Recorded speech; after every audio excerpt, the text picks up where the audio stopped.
Saya yang pernah wanita tanya wadrawati, siapa yang mengemban amanah untuk mendidik anak menjadi pribadi yang berkarakter mulia? Ayahnya. Siapa yang punya tugas untuk mendidik anaknya menjadi orang yang berguna, baik agama dan bangsa? Jawaban pasti diberikan, disampaikan oleh Allah dalam Al-Quran yang telah ditafsirkan oleh para mufassirin adalah orang tuanya.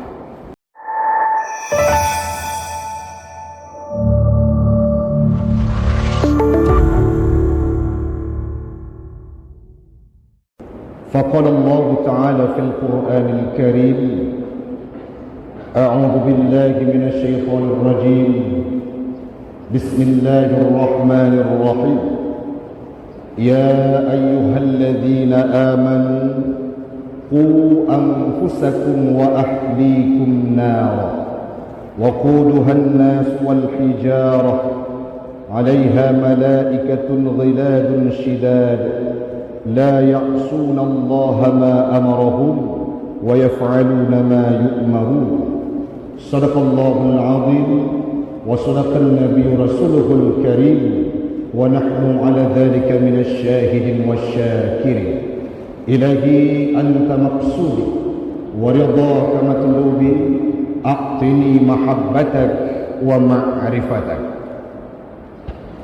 Jamaah sidang solat Jumat sekeyakinan seakidah yang kami muliakan, marilah sama-sama kita memuja dan memuji Allah yang telah memberikan kita kesempatan untuk bisa hadir ke tempat yang mulia ini guna dan maksud menunaikan sebuah ibadah wajib, yakni solat Jumat dalam kondisi berjamaah. Semoga Allah pula lah yang akan senantiasa menjaga kita untuk istiqamah dalam Islam, agama yang mulia. Satu waktu pun, kalaupun kita meninggal dunia, Allah takdirkan kita untuk mendapatkan husnul khatimah.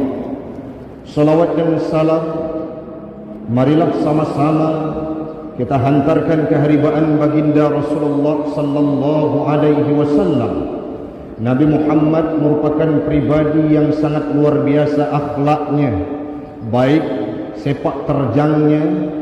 Begitu pula beliau merupakan seorang ayah yang melakonkan akhlakul karimah dalam mendidik anaknya, yakni Siti Fatimah.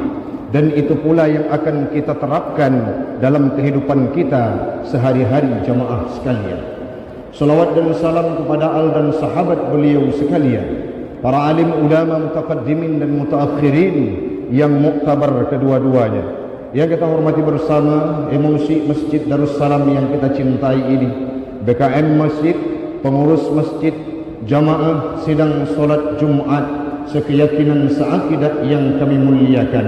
Tidak mungkin disebutkan namanya satu persatu, namun insya Allah Allah akan memuliakan kita semua. Kelak satu waktu kita doakan kepada Allah, Allah kumpulkan kita kelak di yaumil qiyamah dalam surganya Allah bersama baginda Rasul. Amin, amin ya rabbal alamin. Jamaah sekalian, kita masih berada dalam nuansa Zulhijjah, di mana sering disampaikan menyangkut dua tokoh yang sangat luar biasa, yakni Nabi Allah Ibrahim dan Ismail. Hari ini bukan lagi kita ingin mengupas bagaimana sejarah kurban dan udhiyah, melainkan pendidikan Nabi Ibrahim yang disuguhkan kepada anaknya, yakni Nabi Ismail. Itu yang akan menjadi pembahasan dalam pertemuan kita pada momen yang mulia ini. Yang selanjutnya, mengingat kita sudah berada dalam semester genap bagi para anak-anak kita yang sedang menempuh pendidikan, baik dari jenjang paling kecil TK, SD, SMP, dan SMA, dan selanjutnya seterusnya. Apa yang ingin kita sampaikan? Bagaimana peran orang tua dalam mengakomodir anak, terutama dalam sektor pendidikan yang harus kita suguhkan ke dalam kehidupan mereka. Hari ini mari kita bahas bagaimana fenomena porak-poranda terhadap karakter anak-anak muda yang mana mereka tentu memiliki seorang ayah dan ibunya yang kalau kita lihat secara global, selayang pandang, seolah-olah banyak orang tua yang sudah lepas tanggung jawab terhadap kontribusi dan dedikasi pendidikan anaknya dalam kehidupan. Begitu banyak berseleweran di media sosial, di surat kabar, di berita-berita yang diberitakan, anak-anak muda yang terjebak dalam kelabing malam, para generasi remaja, para orang-orang yang berada di bangku institusi yang mereka sedang menempuh pendidikan, mereka pongah terhadap agamanya, mengabaikan urgensitas untuk menyembah Tuhan, tidak lagi hadir ke masjid. Itu penampakan-penampakan yang kita lihat pada akhir zaman sekarang ini, jemaah sekalian. Pertanyaan besar yang terakumulasi dalam benak dan pikiran kita, ini merupakan tanggung jawab siapa? Banyak orang yang menyuguhkan jawaban, itu tugas gurunya, itu tugas murabbinya, itu tugas ustadznya, itu tugas orang-orang yang terlibat dalam instansi pendidikan yang mendidik anak kami menjadi orang yang berguna. Kalimat ini rasanya rancu dan perlu dikaji kembali. Semestinya dan seyogyanya pendidikan anak, baik itu karakter dan pendidikan lainnya, otoritas tertinggi berada pada tangan kedua orang tuanya. Bagaimana pesan Al-Quran? Mari kita simak. Dalam surah At-Tahrim ayat 6 Allah pernah berfirman, Ya ayyuhalladzina amanu, wahai orang-orang beriman, qu anfusakum, jagalah diri kalian, wa ahlikum nara, dan anak-anakmu, istri-istrimu, semua anggota keluargamu, nara, dari api neraka. Ini merupakan pesan Al-Quran, firman Allah dengan kalimat fi'lul amri. Apa maknanya? Wajib bagi seorang pimpinan keluarga untuk menjaga pribadinya, yang selanjutnya menjaga istrinya, yang kemudian menjaga anaknya. Dari apa? Dari api neraka. Bagaimana maksudnya Ustaz? Sebagaimana yang disampaikan oleh para mufassirin dalam tafsir Al-Bughawi, dalam tafsir Ibnu Katsir disampaikan bahwa makna ku anfusakum wa ahlikum nara, makna ahli yang terdapat dalam ayat tersebut adalah al-aulad wan nisa, anak-anak yang kita miliki, anak-anak yang kita lahirkan, wan nisa, dan para istri-istri yang sudah kita nikahi mereka. Itu merupakan tanggung jawab seorang laki-laki yang menjadi pimpinan keluarga. Lantas bagaimana cara menjaga mereka? Ditafsirkan oleh Imam Ibnu Katsir sependapat dengan Imam Al-Bughawi. Maknaku anfusakum wa ahlikum nara, menjaga diri dan menjaga keluarga dari api neraka. Ay addibuhum wa allimuhum. Apa maknanya? Suguhkan pendidikan adab, suguhkan pendidikan moral mulia, suguhkan akhlakul karimah dalam kehidupan anak kita, dalam kehidupan istri kita. Yang selanjutnya wa'allimuhum, berikan pendidikan yang pantas bagi mereka. Ada orang yang bertanya, pendidikan apa itu yang dimaksud? Pendidikan menyangkut dengan agama, baik itu tauhidnya, baik itu fikihnya, baik itu tasawufnya. Ketiga aspek tersebut, siapa yang memiliki kendali paling utama, yang paling prioritas, otoritas tertinggi pendidikan yang harus disuguhkan kepada anak dan istri adalah orang tuanya. So yang pernah tanya wadrawat, siapa yang mengemban amanah untuk mendidik anak menjadi pribadi yang berkarakter mulia? Ayahnya. Siapa yang punya tugas untuk mendidik anaknya menjadi orang yang berguna, baik agama dan bangsa? Jawaban pasti diberikan, disampaikan oleh Allah dalam Al-Quran yang telah ditafsirkan oleh para mufassirin adalah orang tuanya. Ini yang kadangkala sudah salah kaprah, sudah bergeser daripada tuntutan agama. Banyak kita saksikan hari ini. Cukup leurung si'lun tatume uronyo wadena salah anak mit. Ada anak-anak yang terjebak dalam kelabing malam, dalam begal-begalan, dalam perjudian, dalam perzinahan. Saat disuguhkan pertanyaan, itu salah siapa? Langsung ada jawaban, di mana instansi tempat dia dididik. Menyebahasa gedanya sore yang toh guru. Saat anak ini bermasalah dengan etikanya, yang disalahkan guru. Saat anak ini bermasalah dengan karakternya, yang disalah adalah ustadznya. Tetapi kalau kita merujuk kepada Al-Quran dan kita kaji kembali, sebetulnya saat anak ini bermasalah, yang paling utama, nama yang disebutkan adalah siapa ayah dan ibunya. Ya, watena kebanggaan. Ada seorang anak mendapatkan prestasi baik di tingkat kota, provinsi dan sekaliber nasional, mendapatkan juara, yang disebutkan bukan instansinya. Sering di kalangan gedenya, watena juara sa, juara dua, meraih prestasi di tingkat nasional bahkan sampai kota, yang disebutkan adalah orang tuanya. Ini merupakan diskriminasi terhadap pendidikan. Sewajarnya kita sebagai orang tua yang paham betul bagaimana tugas kita, peran kita sebagai orang tua untuk mendidik anak. Wate tajuk anak tajuk bak pesantren, tajuk anak tajuk bak sikula, itu bermakna bahawa tanya kita sendiri dengan sangat berat melampiaskan, memberikan tanggung jawab kita sebagai orang tua kepada orang lain yang disebut dengan guru mereka. Nyawa menyatakan terima kasih kepada guru, seolah-olah tidak ada kata-kata kita untuk kita keluarkan ucapan bentuk terima kasih kepada mereka. Yang selanjutnya, bagaimana pola pendidikan anak yang disampaikan oleh Luqmanul Hakim, yang sering kita baca dalam surah Luqman ayat 12 hingga seterusnya. Kami kutip satu ungkapan firman Allah, wa idh qala Luqmanu libnihi wa huwa ya'idhuhu ya bunayya la tusyrik billah. Saat Luqman berkata kepada anaknya, kalimat yang diutarakan oleh Luqman sangat luar biasa, ya bunayya, wahai anakku.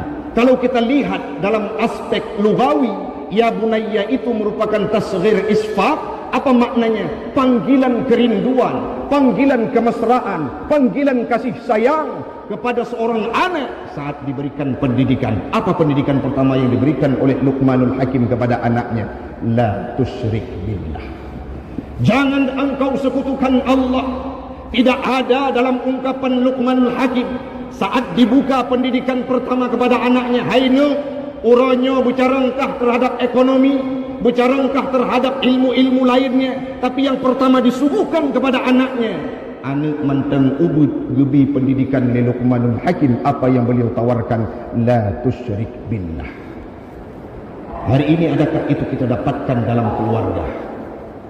Ubud anak berpelalung dengan HP, ikli solusi Android, gadget yang ada di tangannya, sehingga tumbuh besar anak tersebut tidak sedikit pun mendapatkan pendidikan dari orang tuanya. Kenapa?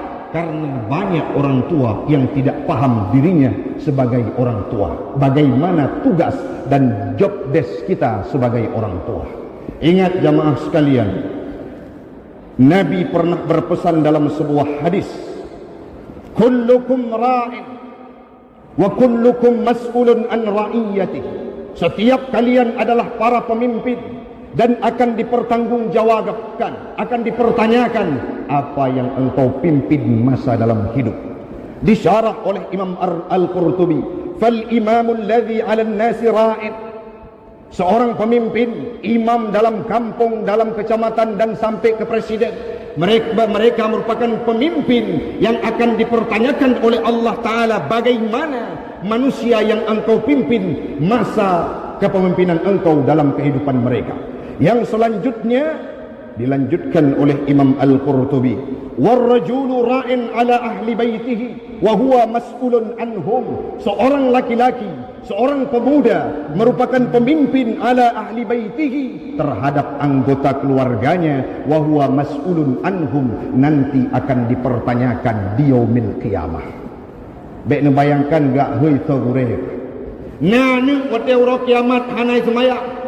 Nanu wate ora kiamat mereka tidak melakukan taat kepada Allah, tidak melakukan puasa, tidak melakukan amal ibadah, berzina mereka, berjudi mereka, tidak dipanggil gurunya. Tapi Allah hadirkan seorang laki-laki yang bernama ayah, apa yang engkau pimpin terhadap anakmu masa dalam kehidupan dunia. Tidak akan terlepas kita jamaah sekalian, kalau berbicara terhadap pendidikan anak, yang seharusnya dan sewajarnya adalah kita sebagai orang tua laki-laki dan ibunya sebagai orang tua perempuannya. Sebagaimana pada ayat berikutnya, wa wassaynal insana biwalidayhi hamalathu ummuhu wahnan ala wahnin wa fisaluhu fi amaini. Allah menggunakan kalimat setelah perintah untuk berbakti kepada kedua orang tuanya, wa fisaluhu fi amaini. Engkau seorang ibu setelah hamil kepada anaknya, melahirkan anak ke dunia, wa fisaluhu fi amaini, jangan lepas pengawalan terhadap anak tersebut hingga batas maksimal minimumnya adalah, batas maksimalnya adalah umur mereka 2 tahun. Disampaikan oleh Imam Ibnu Katsir, wa qauluhu wa fisaluhu fi amaini, maksud perkataan Allah wa fisaluhu fi amaini, berikanlah ASI kepada mereka, kepada anak-anakmu dalam jangka 2 tahun. Apa maksudnya? Ai tarbiyatuhu wa irda'uhu ba'da wad'ihi fi amaini. Maksudnya berikan pendidikan kepada anakmu, berikan ASI kepada anakmu sampai umur mereka mencapai 2 tahun. Siapa tugasnya? Orang tua perempuan. Tarbiyah pertama bukan kepada ayahnya, tarbiyah pertama bukan kepada orang lain, tarbiyah pertama kepada anak saat setelah dilahirkan ke dunia. Tugas ibunya selama 2 tahun. Dalam beberapa ungkapan, anak ini saat kecil dia tak ubahnya seperti tunas yang baru tumbuh. Siapa yang akan mengakomodir hal tersebut? Seorang istri yang diberikan dengan label seorang ibu. Dalam jangka 2 tahun, mereka saat memberikan ASI kepada anaknya dengan penuh kecintaan, maka ibu ini juga harus punya kapasitas untuk mendidik anaknya menjadi pribadi yang mulia. Sehingga tidak salah para hukama mengucapkan al-ummu madrasatul ula, ibu itu merupakan guru pertama, madrasah pertama bagi seorang anak. Baik ibu, maka pastilah akan baik anak yang dilahirkan oleh mereka. Adakah contoh Ustaz? Bukankah Nabi Ismail itu menjadi representasi keberhasilan seorang ibu dalam mendidik anaknya?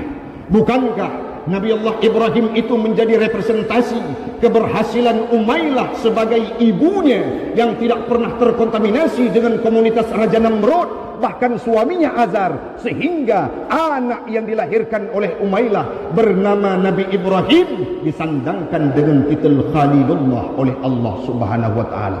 Anak-anak yang hebat hari ini, dedikasi ibunya sangatlah berperan dalam kehidupan mereka. Ada contoh yang sebaliknya Ustaz? Ada. Bagaimana murkanya Kan'an, bagaimana enggannya Kan'an, bagaimana sombong dan angkuhnya Kan'an saat diutarakan sebuah kalimat yang dihikayahkan oleh Allah dalam Al-Quran. Ya bunayya, kata Nabi Allah Nuh, wahai anakku, irkam ma'ana, naik bersamaku untuk kita melewati musibah banjir bandang yang dijanjikan oleh Allah terhadap kita semua. Semua akan ditenggelamkan oleh Allah Ta'ala. Apakah ungkapan tersebut disambut baik oleh Kan'an? Tentu tidak jamaah sekalian. Apa yang dijawab oleh Kan'an? Bukan memilih untuk bergabung dengan ayahnya, tetapi beliau menjawab, Kan'an menjawab, sa'awi ila jabali yaqsimuni minal ma'. Ayah, aku tidak mau bergabung denganmu. Ayah, aku tidak mau naik ke dalam bahtera yang engkau janjikan. Sa'awi ila jabali yaqsimuni minal ma'. Saya akan naik ke puncak gunung yang mampu menjauhkanku dari banjir bandang yang engkau janjikan, yang engkau sampaikan. Tipikal Kan'an ini, salah satu aspek penyebab karakternya adalah adanya seorang ibu yang tidak relevan dengan syariat yang dipraktekkan, yang disampaikan oleh Nabiullah Nuh pada waktu itu. Maka cukuplah hal-hal tersebut menjadi jawaban, menjadi asas untuk keyakinan kita kepada anak-anak kita dalam mengurus pendidikan mereka. Kontemplasilah secara pribadi dan bermusyawarahlah dengan para keluarga bagaimana lanjutan pendidikan anak kita saat kita sudah tidak mampu mendidik mereka dengan harapan menjadi orang yang berguna. Antarkan mereka ke tempat instansi pendidikan dengan loyalitas, dengan penuh kerendahan. Anggaplah ini tugasku, kuserahkan kepadamu. Maka tiga watena keberhasilan anu tidak perlu nama kita disebutkan. Sampaikan kepada orang yang ingin memberitakan, sebutkan para gurunya. Karena mereka yang telah mengambil peran kami sebagai orang tua untuk mendidik mereka di masa yang akan datang. Jamaah sekalian, ini merupakan kekhawatiran kita bersama. Pakan menanusak, aci netebit, lek mugrid dan sampai tengah malam. Lebih-lebih kita akan dihadapkan dengan sebuah momentum Piala Dunia ke depan. Lihatlah dan tontonkanlah bagaimana anak itu berkeluyuran di waktu malam seolah-olah mereka tidak punya bapak dan ibunya. Banyak di antara mereka yang melakukan kemaksiatan, berjudi, minum minuman keras, terjadinya begal-begalan seperti beberapa tahun yang lalu dalam kehidupan kita. Bahkan prostitusi yang terjadi di kalangan kita, orang yang melakukannya lebih banyak dari kategori remaja dan pemuda. Siapa mereka? Tentunya seorang anak dari ayah dan ibunya. Ini merupakan tanggung jawab kita jemaah sekalian. Hana tajuk tugasnya kepada orang lain. Wahina Ustaz Taufik memikirkan kiban hanilun di masa yang akan datang. Akankah anak saya menjadi Ismail berikutnya? Akankah anak saya menjadi Nabi Ibrahim berikutnya karakternya? Akankah anak saya mengikuti jejak Nabi Muhammad? Ataukah sebaliknya menjadi Kan'an yang memusuhi orang tuanya, bahkan tidak tunduk kepada syariat Islam yang telah disuguhkan oleh Nabi dulunya. Bek sampai urung syiknun tamang surga tanyo mutu karena anak yang hana tabi pendidikan agama dalam kehidupan mereka. Mudah-mudahan bermanfaat bagi pribadi saya dan umumnya kepada jemaah sekalian. Waktulah yang membatasi kita pada siang yang mulia ini.